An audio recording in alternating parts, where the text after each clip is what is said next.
SI constable, bank exam, TET and also DSC అభ్యర్థుల కోసం ఈరోజు మనం ఇంగ్లీష్ సిలబస్లో భాగంగా ఫస్ట్ క్లాస్ అయినటువంటి లెటర్స్, మనకు ఇంగ్లీష్లో 22 లెటర్స్ ఉంటాయి. ఆ 22 letters divided into 2 types. So first one is called vowels, second one is called consonants. So చూడండి, మనకి ఇంగ్లీష్లో టోటల్ 26 లెటర్స్ ఉంటాయి. ఆ 26 లెటర్స్లో 5 letters AEIOU, these 5 letters are called vowels, and remaining 21 letters are called consonants. So you can see it is very important to learn article usage. So try to understand how these two are divided, vowels and also consonants. So you can see first one, vowel explanation. AEIOU, these 5 letters are called vowels. And vowels అంటే మనకి ఇక్కడ చూడండి, clue మనం గుర్తుపెట్టుకోవాల్సినటువంటి విషయం ఏంటంటే ఆ నుంచి అమహా వరకు అండి. మనం తెలుగులో వీటిని అచ్చులు అనేసి అంటా ఉన్నాం. సో ఈ పదాలు కొంచెం మంచిగా గుర్తుపెట్టుకోండి. ఆ నుంచి అమహా వరకు వచ్చేటువంటి ప్రొనౌన్సియేషన్, పలికేటువంటి ఉచ్చారణ ఏదైతే ఉందో ఈ కాన్సెప్ట్ ఒకటి మైండ్లో పెట్టుకోండి.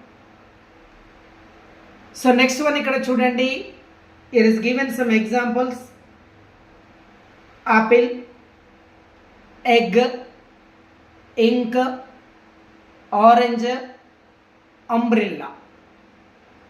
సో ఇందులో ఇచ్చినటువంటి ప్రతి వర్డ్లో కూడా ఫస్ట్ పదం ఏదైతే ఉందో అది ఆ నుంచి అంహా వరకు వచ్చేటువంటి సౌండ్లో భాగంగానే ఉంది.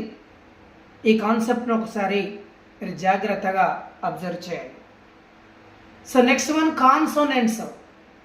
Consonants are nothing but which are remaining of vowels. Vowels కాకుండా ఉన్నటువంటి రిమైనింగ్ 21 లెటర్స్ ఏవైతే ఉన్నాయో వాటిని మనము కాన్సోనెంట్స్ అనేసి అంటా ఉన్నాం. సో ఇక్కడ ఓవెల్స్లో ఆ నుంచి అమహా వరకు అయితే ఇక్కడ మనకు కాన్సోనెంట్స్ సౌండ్స్ వచ్చి కా నుంచి బండిరా వరకు, కా నుంచి బండిరా వరకు. ఈ కాన్సెప్ట్ బాగా గుర్తుండాలండి, ఎగ్జామ్లో ఇది చాలా యూస్ఫుల్ అవుతూ ఉంటుంది.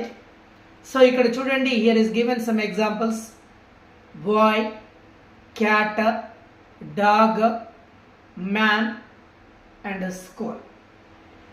ఈ ఇచ్చినటువంటి ఈ వర్డ్స్లో ప్రతి సౌండ్ కూడా కా నుంచి బండిరా వరకు మధ్యలో ఉన్నటువంటి సౌండ్సే. సో ఇక్కడ చూడండి, మరి ఇది ఆర్టికల్స్ యూసేజ్లో మనకి ఏ విధంగా ఉపయోగపడుతుంది, ఈ వోవెల్స్ అండ్ కాన్సోనెంట్స్, ఈ సౌండ్స్ అనేవి. So you can see a and articles are 3 is there, a and also the. So these are also divided into 2, definite article and also indefinite article. సరే, ఆ topic మనం అది ఆర్టికల్లో చెప్పేటప్పుడు clear explanation ఇస్తాను. ఒక్కసారి దీన్ని మీరు ఒకసారి అబ్జర్వ్ చేయవచ్చు. ఏ అండ్ ఆర్టికల్ మనం యూజ్ చేసేటప్పుడు డోంట్ డిపెండ్ అపాన్ స్పెల్లింగ్ అండి. కొన్నిటి దగ్గర AEIOU స్పెల్లింగ్ ఉంటుంది, కానీ మనము అక్కడ యూజ్ చేసేటువంటి ఆర్టికల్ డిఫరెంట్గా ఉంటుంది. మనం consonant sound before a article use చేస్తాం, ఓవెల్ సౌండ్ బిఫోర్ యాన్ అనేది యూజ్ చేస్తామండి. దీన్ని ఒక్కసారి జాగ్రత్తగా గుర్తుపెట్టుకోండి.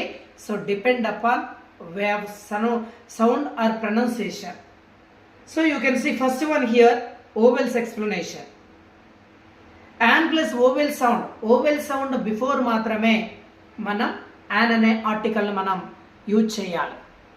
సో ఇక్కడ చూడండి, Apple, not Apple, apple, APPLE, Apple. So Apple before we are used an article.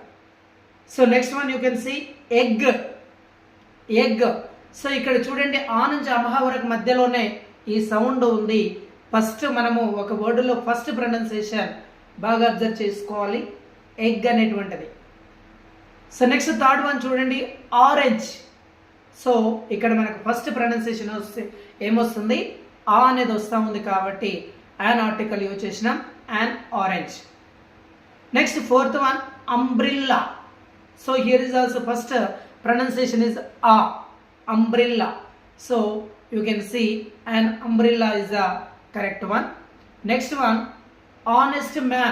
Here is the H is silent అండి. honest man లో హా అనేసి అనొద్దు, honest ఆ. సో ఆ నుంచి అమహ వరకు ఆ అనేది ఫస్ట్ ఉంది కాబట్టి మనం ఒకసారి యాన్ అనే ఆర్టికల్ యూజ్ చేసినాం. Next one is also H is silent, hour. Hour and hour is the correct one. So here is also given some note. Okay, you can see this is the note. Honest మరియు our H sound silent, so that's why we have used vowel sound. So this is very important to learn. ఇక్కడ మీకు మేజర్గా గుర్తుపెట్టుకోవాల్సినటువంటి విషయం ఏంటంటే letters are 2 types, vowels and also consonants. Vowels అనేది A E I O U, consonants remaining 21. దానికంటే ఎక్కువ మీరు గుర్తుపెట్టుకోవాల్సినటువంటి విషయాలు ఏంటి అనేసి అంటే ఆ నుంచి అమహ వరకు వచ్చేటువంటి వాటిని అచ్చులు అనేసి అంటున్నాం, కా నుంచి బండిరా వరకు వచ్చేటువంటిది సో హల్లులు అనేసి అంటాం. మనం ఇంగ్లీష్లో ఓవెల్స్ను అచ్చులు, అదేవిధంగా సో కాన్సోనెంట్స్ను హల్లులు అనేసి అంటాం. వీటి మీద మన కాన్సెప్ట్ ఉంటే ఆర్టికల్ టాపిక్ అనేది మనం చాలా ఈజీగా చేయడం జరుగుతూ ఉంది. So thank you one and all. ఈ వీడియో కనుక మీకు నచ్చితే ఎవరైతే those who are writing SI constable and also bank examination కావచ్చు, టెట్ డిఎస్సి రాసేటువంటి అభ్యర్థులకు ఇది ఒక్కసారి మీరు షేర్ చేయండి. So thank you very much.